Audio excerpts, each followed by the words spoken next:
Bienvenue dans le débat consacré à l'Ukraine, à l'heure des négociations entre les États-Unis et la Russie, sans Kiev ni les Européens. Emmanuel Macron a vu Donald Trump à la Maison-Blanche. Le chef de l'État français a répété la nécessité d'une paix plus solide que les accords de cessez-le-feu de Minsk. Trump a évoqué quant à lui un deal avec Zelensky qui devrait se rendre à Washington, a-t-il annoncé. Vladimir Poutine, qui a également pris la parole, se dit favorable à des investissements américains maintenant dans les territoires occupés d'Ukraine. Et de leur côté, les dirigeants européens réitèrent leur soutien à Kiev en prenant un nouveau train de sanctions contre la Russie. Alors sur l'Ukraine, finalement, de quelle paix parle-t-on? De quel deal plutôt? On va revenir sur la rencontre entre le chef d'État français et Trump, ainsi que sur le discours de Poutine, mais aussi sur cet épisode aux Nations Unies où les États-Unis ont voté une résolution sur l'Ukraine avec la Russie et la Chine, sans référence à l'intégrité territoriale de l'Ukraine. Une résolution qui creuse encore plus le fossé avec les Européens. Quelle est par ailleurs la marge de manœuvre des pays du vieux continent? Ukraine, quel est le deal? Ce sont les questions que nous posons à nos invités. J'ai le plaisir d'avoir à mes côtés Sylvie Bermann. Bonsoir. Bonsoir. Merci d'être là, ancienne ambassadrice de France en Russie et en Chine. Merci encore. Philippe Golup est avec nous. Bonsoir. Vous êtes professeur de sciences politiques et de relations internationales à l'université américaine de Paris. À côté de vous, le général Jean-Paul Paloméros, bonsoir. Bonsoir. Ancien chef d'état-major de l'armée de l'air, ancien commandant suprême allié de la transformation de l'OTAN. Bienvenue à vous. Et puis Lucas Manger est avec nous ce soir. Bonsoir. Grand reporter spécialiste des zones de conflit, co-réalisateur avec Emmanuel Carrère d'un documentaire qui s'appelle Des trains dans la guerre. C'est diffusé sur France 2 le 4 mars et on en verra quelques extraits. Ça se passe dans les trains justement en Ukraine. Avant de démarrer cette discussion, je vous propose donc de revenir en images sur cette rencontre qui a eu lieu donc hier soir entre Emmanuel Macron et Donald Trump. C'est avec Cyril Adrien Allemand. Vidéo en coulisses et musique vibrante à l'appui. Sur les réseaux sociaux ce matin, la Maison-Blanche ne fait pas dans la nuance pour mettre en scène la rencontre entre Donald Trump et Emmanuel Macron dans le bureau ovale. Devant la presse du monde entier, les deux hommes surjouent la complicité. Le français est la plus belle langue. Je n'ai aucune idée de ce qu'il vient de dire. Elle va traduire. C'est la langue la plus belle et la plus élégante. Une entente affichée qui n'empêche pas très vite des divergences de vues concernant le dossier ukrainien. L'Europe prête de l'argent à l'Ukraine, elle sera remboursée. Non, en réalité, pour être honnête, nous avons payé 60% de l'effort total. Et comme pour les États-Unis, ce sont des prêts, des garanties, des subventions. Sur le fond, tous deux se montrent optimistes. Une trêve pourrait intervenir très bientôt, mais pas à n'importe quel prix. La France dit exclure une capitulation de l'Ukraine. Nous voulons un deal rapide, mais pas un accord qui soit fragile. C'est le bon moment, et peut-être le seul. La situation est catastrophique. Elle pourrait évoluer en troisième guerre mondiale. Et on ne peut pas se permettre que ça se produise. Envoyer des troupes, notamment françaises, en Ukraine. À la chaîne conservatrice Fox News, Emmanuel Macron précise ensuite sa proposition. Pas pour aller sur la ligne de front, pas pour aller à la confrontation, mais pour être un endroit défini par le traité comme une présence pour maintenir la paix. Après Emmanuel Macron, Volodymyr Zelensky pourrait être reçu dans les prochains jours à la Maison-Blanche. Sylvie Bermann, qu'est-ce qu'elle montre, d'après vous, l'ancienne ambassadrice que vous êtes, cette rencontre? On voit bien qu'il y a effectivement, on surjoue l'amitié, que Emmanuel Macron parle de présence de troupes, d'une volonté de présence de troupes européennes en Ukraine pour des garanties de sécurité, mais ce qu'il souhaitait avant tout, c'était des garanties américaines de sécurité. Ça, il ne l'a pas obtenu. Non, enfin là, chacun est un peu dans son couloir et répète sa ligne. Cela dit, l'amitié n'est pas nécessairement surjouée parce que je sais que Donald Trump apprécie Emmanuel Macron et apparemment réciproquement. Ça ne veut pas dire qu'il peut l'influencer. On a fait l'expérience, enfin il a fait l'expérience dans le passé avec l'accord sur le nucléaire iranien et également sur l'accord de Paris qui a été dénoncé le lendemain de sa visite. Néanmoins, il a raison d'y aller. Il représente l'Europe, il est le porte-parole de l'Europe, parce qu'il est aujourd'hui l'homme d'État le plus puissant, sachant qu'il n'y a pas encore de gouvernement allemand, puis que la France est membre permanent du Conseil de sécurité et a des capacités militaires que d'autres pays n'ont pas, à part le Royaume-Uni, et Keir Starmer se rend bibientôt à Washington. Mais il n'y avait pas deux niveaux de discours, justement, Si, celui des garanties de sécurité nécessaires, et puis l'autre qui parlait sans arrêt de deal, Donald Trump avec l'Ukraine. Bien sûr. Non, mais chacun a fait passer son message, et je pense que c'est important, même si Trump n'écoute pas beaucoup. Il n'écoute pas beaucoup, Général Paloméros. Vous, votre analyse de cette rencontre, deux niveaux de discours quand même, non, entre les deux hommes? Oui, je crois qu'il est bien, malgré tout, que notre président, et les Européens d'ailleurs, qui étaient les autres, qui commémoraient avec nos amis ukrainiens cette terrible guerre, les 3 ans de guerre, c'était bien que l'Europe reprenne pied. Alors maintenant, il y a loin de la coupe aux lèvres, il ne faut pas tomber dans des pièges faciles. Il faudra quand même rappeler, si nécessaire, que les combats continuent. Les morts continuent. Le soutien, qu'il soit américain ou européen, doit continuer. Ce n'est pas garanti, surtout du côté... Les Européens ont annoncé 3 milliards et quelques, peu importe, des équipements. Les Américains, pour l'instant, on ne sait pas. On vit pas de garantie américaine pour l'instant. On vit sur ce qui avait été voté. Il y a un moment où ça ne va pas suffire. Donc là, premier élément. Deuxième élément, on voit bien qu'on est en train de traiter quelque part les symptômes, on parle de troupes sur le terrain, par des choses comme ça, mais les 3 questions fondamentales, c'est-à-dire l'intégrité territoriale, une certaine intégrité territoriale et souveraineté, la neutralisation de l'Ukraine, et puis les garanties de sécurité. C'est ça les vraies questions. Et est-ce que les conversations actuelles portent là-dessus? Avec les Européens, me semble-t-il que non. Donc attention de ne pas tomber dans des choses trappes. Oui, pour parler par exemple de troupes au sol, mais pourquoi faire? Combien de temps? Les Américains sont toujours en Allemagne, depuis 1945. On va y revenir. Hein. Non, mais c'est fondamental, donc ne nous jetons pas dans un piège. Et dernier point, il ne faudrait pas quand même aboutir à cette situation qui serait quand même paradoxale, où c'est Trump qui tire les marrons du feu, ainsi que les minéraux stratégiques, et nous qui fournissons des troupes à grand renfort de budget qu'on n'a pas. Philippe Gollub, justement, Trump, pardonnez-moi, qui justement évoquait ce deal qu'il aurait passé avec Zelensky. De quel accord parle-t-on? L'équivalent de 500 milliards de dollars en minerais sur lesquels les États-Unis mettraient la main en Ukraine? C'est-à-dire qu'on est là dans une forme de négociation qui ressemble beaucoup plus, et d'ailleurs ça a été noté par les médias américains, dans une forme de négociation de la mafia, n'est-ce pas? Ça ressemble à des négociations de mafieux. C'est-à-dire, on ressent la présence de Roy Cohn, l'avocat qui a construit la carrière politique de Trump, derrière tout ça. C'est-à-dire, c'est pas une négociation. Il dit, voilà, vous voulez de la sécurité, vous me donnez vos minerais. C'est quelque chose de ce genre-là. Et ce que demande l'administration américaine, ils sont en train de négocier quelques petits changements dans l'accord qui a été présenté. On dit que c'est supérieur à ce que demandaient les Alliés à l'Allemagne en 1919. Ce sont des sommes absolument extravagantes, et ça mettrait l'Ukraine dans une situation débitrice pendant des décennies de dépendance économique vis-à-vis d'un protecteur qui ne l'est plus, en réalité. Donc c'est tellement déséquilibré la logique derrière ça, c'est une logique à la fois impériale, mais une logique aussi de mafia qui ne permet pas de résoudre aucun des problèmes sur le terrain qui ont été mentionnés, et ne permet pas de construire la paix. En tout cas, Trump fait la même chose, à des degrés moindres de bellicosité évidente, avec la Colombie, dans ses négociations avec la Colombie.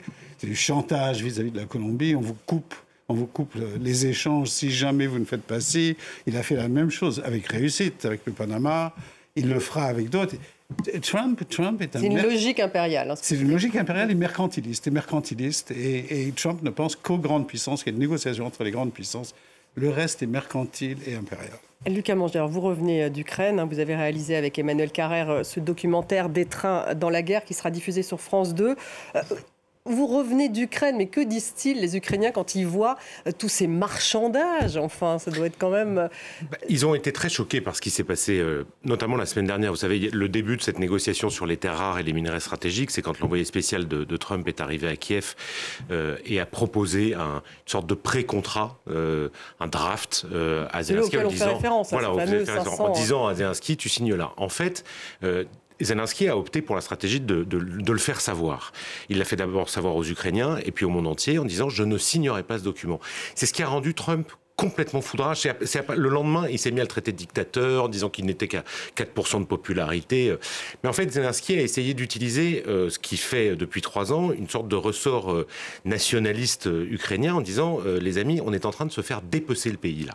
Et donc on a l'impression qu'il négocie justement. Alors, maintenant. Enfin, là, il négocie. Non, mais il y a des équipes de négociation, il y a des avocats tout simplement des 2 côtés qui sont en train de négocier. Et si Zelensky va à Washington, on peut imaginer, j'en ai aucune certitude, mais qu'il y va avec une contre-proposition, c'est-à-dire qu'il va y avoir une discussion là-dessus.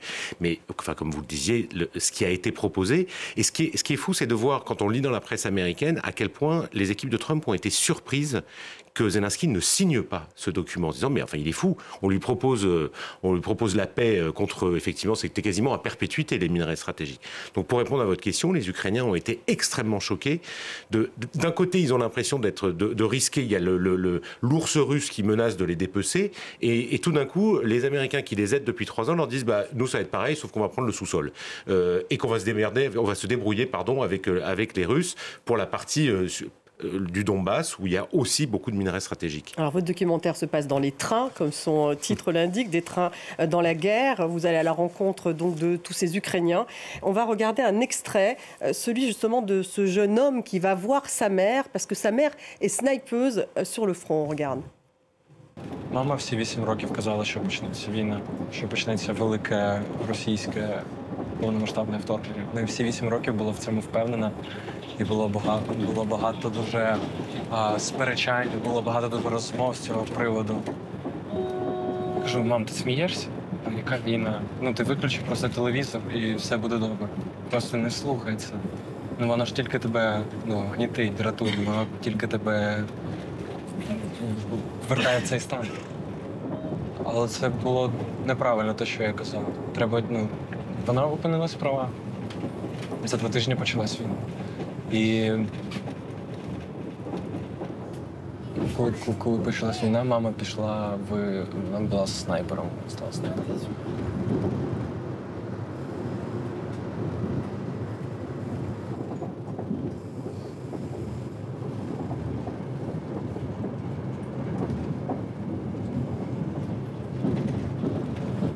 Мама дуже сильно змінилась, бо я пам'ятаю,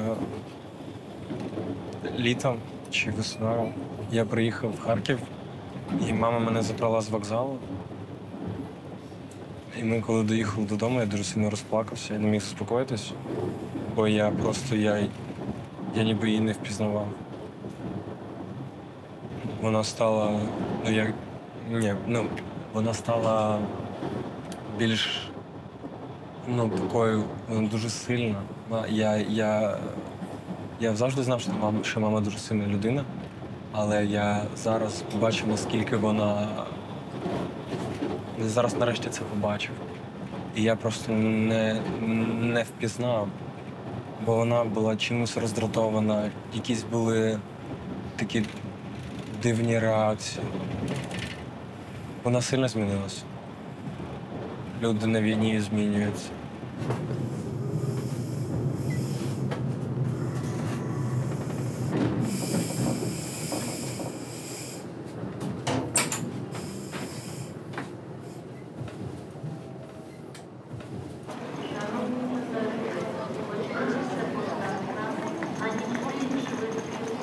Voilà, il retrouve sa mère à Kharkiv et il dit à quel point elle a changé. En fait, il parle de ce traumatisme que subissent ces Ukrainiens qui sont sur le front, comme sa mère. Oui, c'est double, parce que c'est-à-dire que d'une part, il y a le fait que lui vit à Kiev et elle vit à Kharkiv, donc tout près, à 30 km de la Russie, une ville qui est particulièrement ciblée par les Russes, et que donc ils n'ont pas la même vie. Elle vit la guerre au quotidien, lui, il vit la guerre comme beaucoup des habitants de Kiev par les missiles qui tombent essentiellement la nuit, les alertes, mais c'est pas la même chose.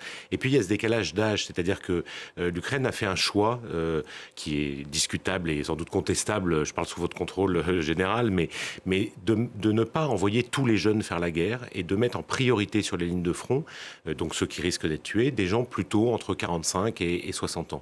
C'est un choix assumé depuis le début par Zelensky et ses équipes militaires de dire il va falloir qu'un jour on reconstruise ce pays. C'est assez rare dans l'histoire des conflits récents, en tout cas, de faire ce choix-là, et donc qui ne tient plus vraiment aujourd'hui, puisque aujourd'hui il y a eu tellement de blessés et de morts. Et puis vous parlez de la fatigue morale, de la fatigue qu'il y a de plus en plus de recrutement de jeunes dans les armées. Mais c'est vrai que c'est une stratégie, à ma connaissance, assez rare dans les conflits modernes. Général ?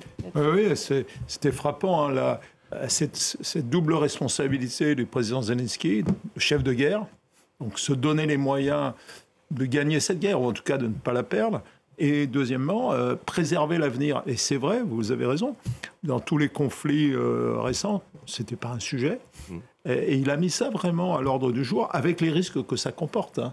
Maintenant, il savait aussi que la mobilisation des plus jeunes, c'est pas simple. Réfléchissons à notre pays, aux forces morales qu'il va falloir dans les temps qui vont venir. Comment mobiliserons-nous les jeunes générations? Je ne parle pas de ceux qui s'engagent, les jeunes générations sur des défis, des débats, des valeurs qui semblaient garanties à toujours. La liberté n'est pas garantie, elle a un coût, elle a un prix, et il va falloir le réapprendre. Et les Ukrainiens ont été confrontés d'une manière directe à cette question extrêmement délicate. Et côté diplomatique, Vladimir Poutine a aussi pris la parole. Donc, c'était la nuit dernière. Il dit qu'il est prêt à travailler avec des partenaires, y compris américains, dans les nouvelles régions russes. Lui aussi, il a l'air de rentrer dans une espèce de négociation, de transaction. On l'écoute. Mais il demande à participer au processus de négociation. Bien sûr, nous n'avons jamais refusé. Nous avons eu des discussions constantes avec eux. C'est juste qu'à un moment donné, sous le coup de toutes sortes d'idées farfelues visant à infliger une défaite à la Russie sur le champ de bataille, ils ont eux-mêmes refusé les discussions avec nous. S'ils veulent revenir aux négociations, qu'ils le fassent. Madame l'ambassadrice, s'ils veulent revenir dans les négociations, qu'ils le fassent. Il parle bien sûr des Européens. Quel est l'objectif finalement de Vladimir Poutine dans ces transactions? Parce qu'il Trump a parlé de transactions avec Poutine, y compris sur les minerais en Russie. Oui, tout à fait. Alors d'abord, sa vision de l'Europe et des Européens est très méprisante, hein. Pour eux, c'est les vassaux de Washington. Et c'est pour ça qu'ils considèrent que ce n'est pas la peine de perdre son temps à leur parler. Maintenant, s'ils sont prêts à le faire, ils disent bon, qu'ils le fassent. L'aspect économique, ce qui était frappant dans la conférence de presse de Marco Rubio à Riyad, c'est qu'effectivement, il parle d'un véritable partenariat économique. Alors cela dit, moi qui étais entre les États-Unis et la Russie. Les États-Unis et la Russie. Pour moi qui étais à l'époque en Russie, les États-Unis étaient très présents. Par exemple, en Sibérie, dans la vallée du Titane, Boeing était très dominant. Sur le pétrole, à Sakhaline, c'était ExxonMobil. Enfin, ils ont toujours eu ce partenariat. Certains sont partis, pas tous, hein. Il y a beaucoup d'entreprises américaines qui sont restées, contrairement aux entreprises européennes. Donc c'est quoi, un retour à avant ou c'est un retour à avant, et je sais que le représentant de la Chambre de commerce américaine à Moscou est actuellement à Washington auprès du Trésor pour voir quelles sanctions peuvent être levées. Donc cette volonté, elle est à la fois du côté de Poutine et du côté de Donald Trump. Et pour Poutine, bon, il y a une économie de guerre qui est en surchauffe, il y a un manque de main-d'œuvre, et effectivement, ça lui permettrait de redévelopper l'économie qui est une économie civile. Donc on voit bien que c'est l'enjeu, Général Paloméros. Là, on fait une sorte de virage à 180 degrés par rapport à l'époque Biden. Trump réinstalle finalement Poutine dans le concert des nations, même donc veut continuer, poursuivre des deals économiques avec lui, faire en sorte qu'il y ait une levée des sanctions. Alors les Européens, au contraire, eux, ont voté encore des sanctions, de nouvelles sanctions hier. Donc là-dessus, il y a une sorte d'affrontement.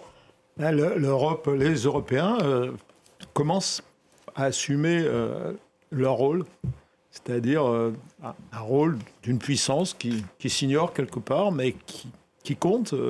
On peut prendre tous les facteurs, le PIB, même les forces armées, c'est différent, on n'est pas constitué. Et donc, on voit bien qu'on est là dans une sorte de bras de fer, peut-être pas tout à fait à égalité, mais après tout, il y a des moments critiques comme ça dans l'évolution des institutions. Et l'Europe, soit elle conserve effectivement ses valeurs, elle y est fidèle, et elle va, je dirais, jusqu'au bout, c'est-à-dire qu'elle s'organise, pas forcément à 27, parce que ça, je pense que ça va être difficile, mais ceux qui le veulent et ceux qui le peuvent, en quelque sorte. C'est-à-dire, il faut une coalition, y compris d'ailleurs qui peut associer les Britanniques, parce que parler de la défense de l'Europe sans parler des Britanniques, c'est une erreur profonde, même s'ils ne font plus partie de l'UE. Donc oui, c'est un moment clé qu'on attend, et on espère et on souhaite tous que les Européens ne soient pas simplement réduits à un rôle de deuxième classe. Ils ont toute leur place à la table, mais encore faut-il qu'ils la prennent. La Russie est-elle une menace existentielle pour les Européens ? Je crois que M. Trump dit attention, tout à l'heure, on l'a entendu, attention, ça va conduire à la Troisième Guerre mondiale. Je pense que c'est l'inverse. C'est laisser Poutine continuer. Ça, c'est un facteur, je dirais, de conflit et de crise potentielle à l'avenir. Il va continuer. La Géorgie n'attend que ça, la Moldavie. Et où s'arrêtera-t-il ? Les pays baltes. Philippe Golub, justement, cette approche, ce rapprochement entre les États-Unis et la Russie, c'est vraiment, on passe à autre chose là. On n'est plus, c'est plus l'ordre mondial tel qu'il était. Non, derrière tout ça, bien sûr, il y a des arrière-pensées, il y a une pensée stratégique, elle n'est peut-être pas très bas, mais une pensée stratégique. Les États-Unis sous Trump, mais avant Biden aussi, ils pensaient ça, veulent desserrer le lien entre la Chine et la Russie, puisque la priorité stratégique, la plus grande priorité stratégique à moyen terme et à long terme des États-Unis, c'est la Chine, qui est une puissance autrement plus importante que la Russie, au plan économique, au plan stratégique, au plan militaire aussi, au plan militaire. Desserrer les liens entre la Chine et la Russie. Pourquoi ? Parce que la Russie, aujourd'hui, l'économie russe aujourd'hui est vassalisée par la Chine. Donc Russie ils pensent qu'ils peuvent y arriver en se rapprochant de la Russie, ce que vous disiez d'ailleurs la dernière fois. Ils pensent qu'ils peuvent en tout cas commencer un processus qui desserrerait quelque peu les liens entre Pékin et Moscou.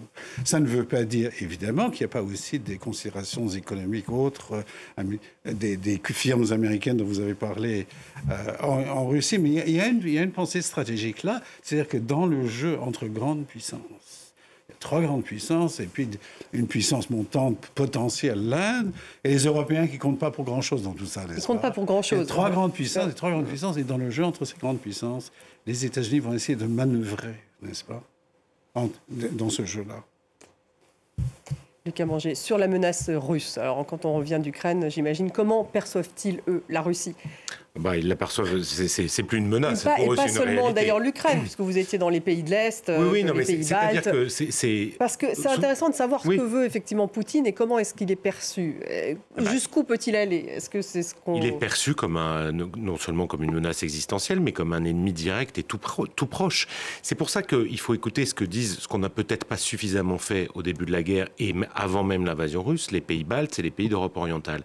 Les Baltes qui connaissent les Russes aussi bien que les Russes eux-mêmes, puisqu'ils ont été dans l'URSS, les 3 pays baltes, ne cessent de dire en ce moment, et souvent accompagnés par la Finlande et la Suède, dire attention, il ne va pas s'arrêter là. C'est-à-dire que si le deal, comme le dit Trump, est signé et que c'est une forme de capitulation de l'Ukraine, c'est un blanc-seing, c'est ça qu'ils disent, c'est un blanc-seing pour Poutine, pour reprendre ce qu'il appelle des pays qui sont en danger. Il tient exactement le même narratif, comme on dit aujourd'hui, la même histoire, tout simplement, que ce qu'il racontait avant l'invasion en Ukraine, en disant, mais il y a là des gens qui sont proches de nous, qui parlent le russe et qui sont en difficulté, donc il faut aller les aider. Il fait référence aux minorités russophones des 3 pays baltes, sont variables en fonction des pays, mais entre 15 et 25% en gros de la population qui est russophone, ce qui ne veut pas dire qu'elle est russe, et dont l'Estonie craint évidemment, et c'est pour ça qu'ils ont renforcé leur sécurité, demandé l'aide d'un certain nombre de pays. Il y a des avions français,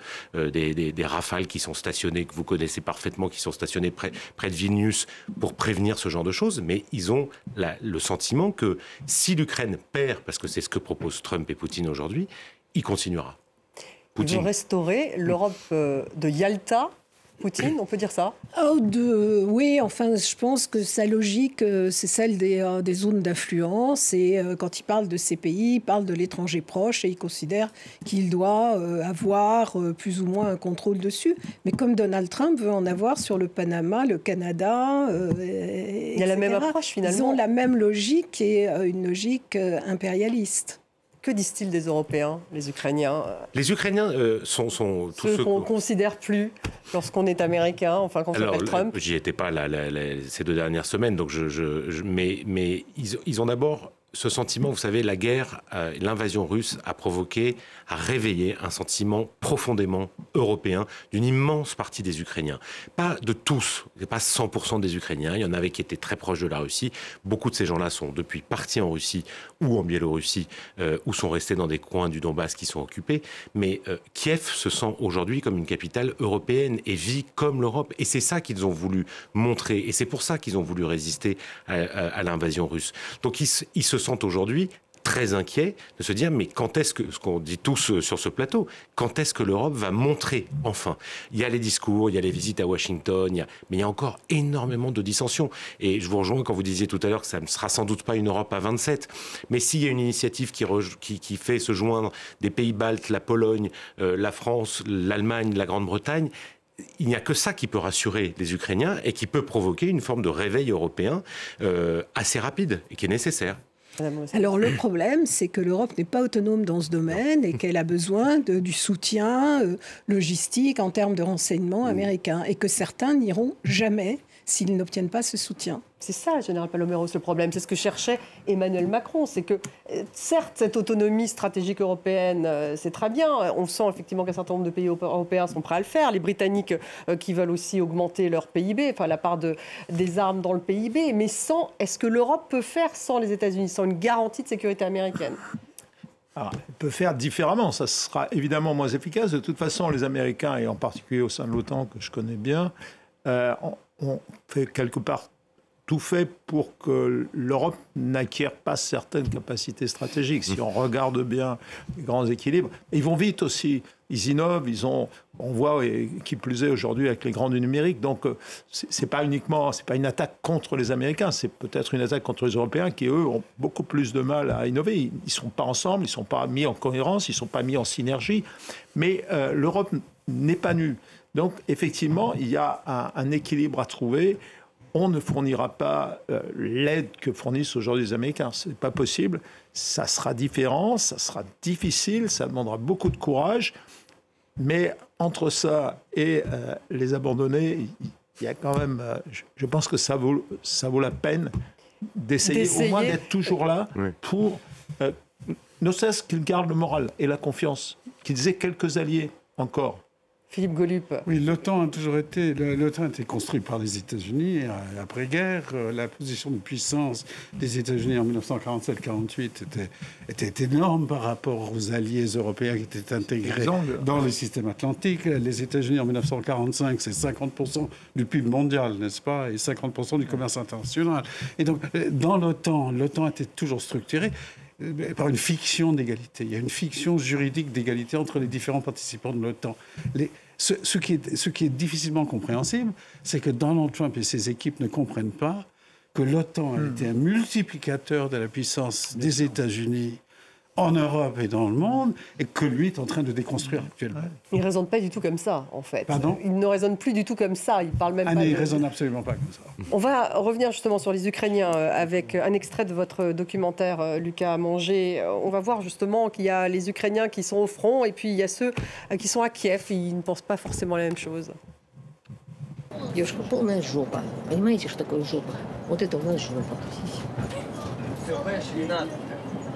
И в том же в Киеве, в том же Львове все живут прекрасно, все хорошо, у всех квартиры, все хихи-ха-ха, на концерты ходят, в театры ходят, все хорошо. И насрать им всем, что на Донбассе убивают, друг друга убивают. Молодые мужики, которые должны детей рожать еще, сколько этот. Ну и что, до единого украинца всех поубивать. Ну и толку, что с этого? Зеленскому легче от этого. Lucas, donc il y a une différence entre ceux qui sont dans le Donbass, cette femme qui se sont abandonnés par son propre peuple, en fait. Alors cette femme est très en colère. Quelques éléments de contexte. Elle vient d'être évacuée de Pokrovsk, qui est en train d'être pris par les Russes à ce moment-là, dans la banlieue de Pokrovsk. Elle a tout perdu, toute sa vie. Sa maison, son mari, ses fils sont partis à la guerre. Elle n'a plus rien. Elle est dans un train avec 2 sacs en plastique donnés par une ONG ukrainienne et elle part vers l'inconnu à un âge avancé. C'est une retraitée et donc elle est dans une forme de colère parce qu'elle voit bien qu'effectivement, et c'est vrai qu'à Kiev, tout le monde n'est pas toute la journée les yeux fixés sur le Donbass et qu'il y a des gens, ce qu'on disait tout à l'heure, ils ont maintenu, et c'était un choix délibéré, une vie réelle avec des concerts, des bars, des restaurants. Maintenant, c'est vrai que ça choque. C'est un sort de quotidien en temps de guerre, mais un quotidien... Et parce que Kiev est très protégé aussi. C'est-à-dire que Kiev, d'abord, au début de la guerre, a été très, très attaqué. Et ensuite, maintenant, il y a un système antimissile qui protège la ville de Kiev, qui est la seule grande ville du pays qui est protégée de cette manière. On va regarder ce sujet sur l'épisode qui a eu lieu la nuit dernière aux Nations Unies. Un épisode qui marque là aussi encore un tournant dans le choix des États-Unis de trouver un accord avec la Russie sur l'Ukraine, sans l'Ukraine et sans les Européens. Yohann Delra. L'ONU, champ de bataille diplomatique entre les États-Unis et l'Europe. Lundi, une première résolution préparée par l'Ukraine et ses alliés européens est soumise au vote de l'Assemblée générale. Elle demande la fin des hostilités menées par la Russie et le retrait immédiat de ses troupes. Pour 93, contre 18, abstention 65. Le projet de résolution est adopté. Parmi ceux qui ont voté contre, la Russie bien sûr, mais aussi les États-Unis qui déposent une résolution concurrente. Elle réclame la fin rapide du conflit sans mentionner l'intégrité territoriale de l'Ukraine. Un texte très largement modifié par plusieurs amendements de pays européens. Avant d'être finalement adopté, il reconnaît la responsabilité du Kremlin. Loin de s'avouer vaincu, Washington revient à la charge en soumettant la résolution dans sa version initiale au Conseil de sécurité. Notre projet de résolution est élégant dans sa simplicité, un premier pas symbolique et simple vers la paix. Cette fois, la Maison-Blanche enregistre une victoire. La résolution est adoptée après le rejet de tous les amendements proposés par les États européens. Le Royaume-Uni et la France s'abstiennent d'utiliser leur droit de veto. La France appelle à une paix globale, juste et durable, et certainement pas à la capitulation de l'agressé. Les États-Unis et la Russie ont donc voté ensemble un texte au ton neutre sur la guerre en Ukraine. Une rupture majeure avec l'ère Biden, au moment où Donald Trump tente de négocier un accord avec Vladimir Poutine.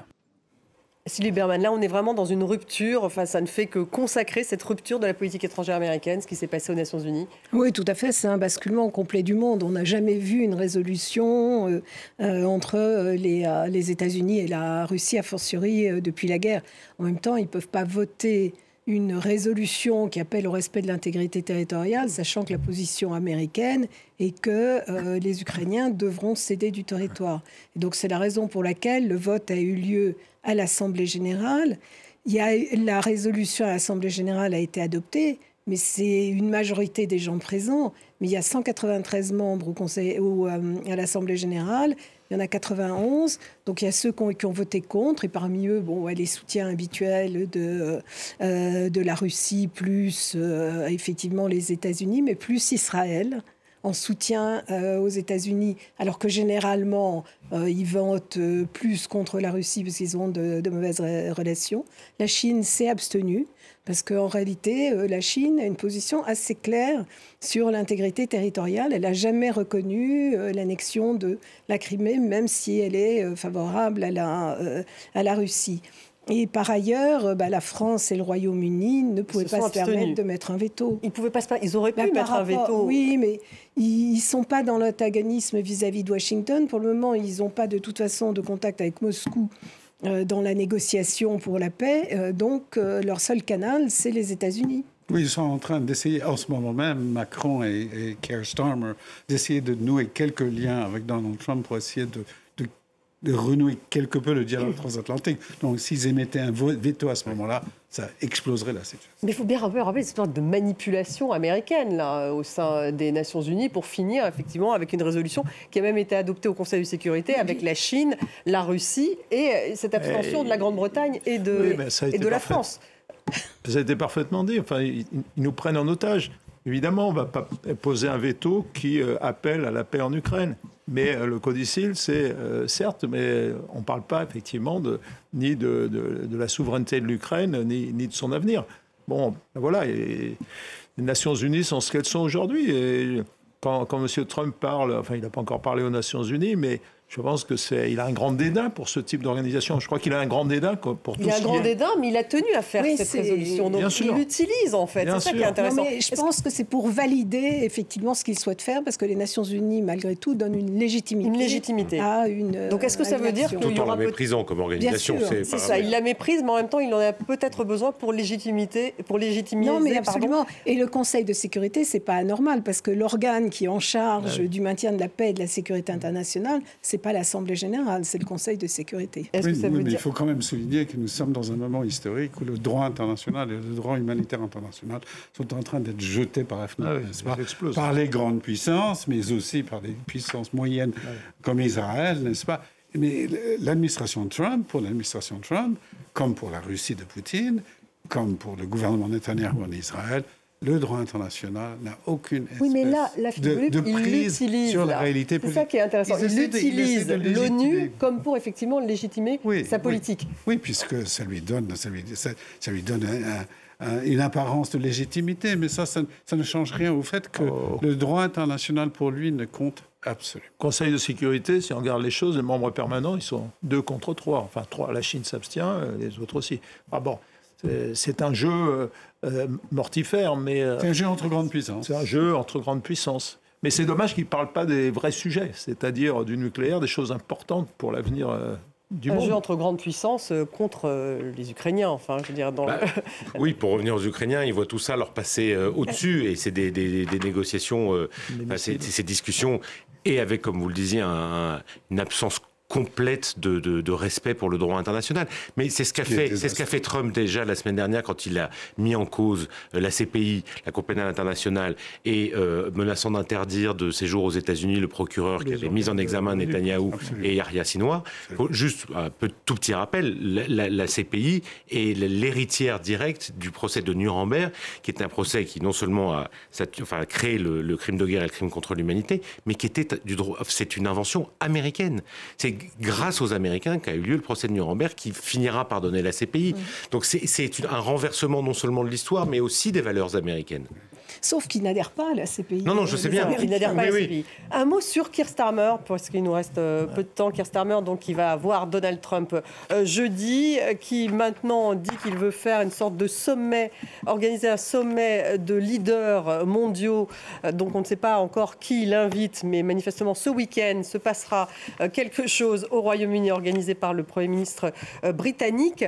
Qu'est-ce qu'il peut attendre de Trump, lui, Keir Starmer, qui a été extrêmement... la cible de Elon Musk d'Elon Musk, absolument. Et c'est vrai que les Américains ont un certain mépris pour les Britanniques qui, eux, revendiquent une relation spéciale. Alors simplement, comme ils parlent la même langue, comme ils sont ensemble depuis longtemps, ils se comprennent peut-être mieux. Keir Starmer a d'ailleurs fait de la surenchère par rapport à Macron, qui avait réuni un sommet d'Européens. Là, c'est carrément des leaders mondiaux. Mais en tout cas, il essaiera de faire passer le même message qu'Emmanuel Macron. Mais surtout, à mon avis, il est beaucoup plus impératif pour le Royaume-Uni d'avoir ce soutien militaire américain que pour la France. Et pourquoi vous dites ça? Parce que je pense que la France peut prendre la décision d'y aller seule. Les Britanniques sont complètement liés aux Américains. Et ça remonte, à l'opération de Suez, à la suite de laquelle les Américains y ont mis fin. Et les Français ont décidé de ne plus jamais être dépendants des Américains. Les Britanniques, au contraire, de ne plus jamais décrocher par rapport aux Américains. Donc c'est pire pour les Britanniques, ce qui se passe? vous dites, Général Paloméros. Bah oui, les Britanniques qui sont associés, je veux dire, les Five Eyes, AUKUS, c'est pas un hasard. Ils sont associés pratiquement à toutes les grandes décisions stratégiques de défense américaine, beaucoup plus qu'on pourrait le penser.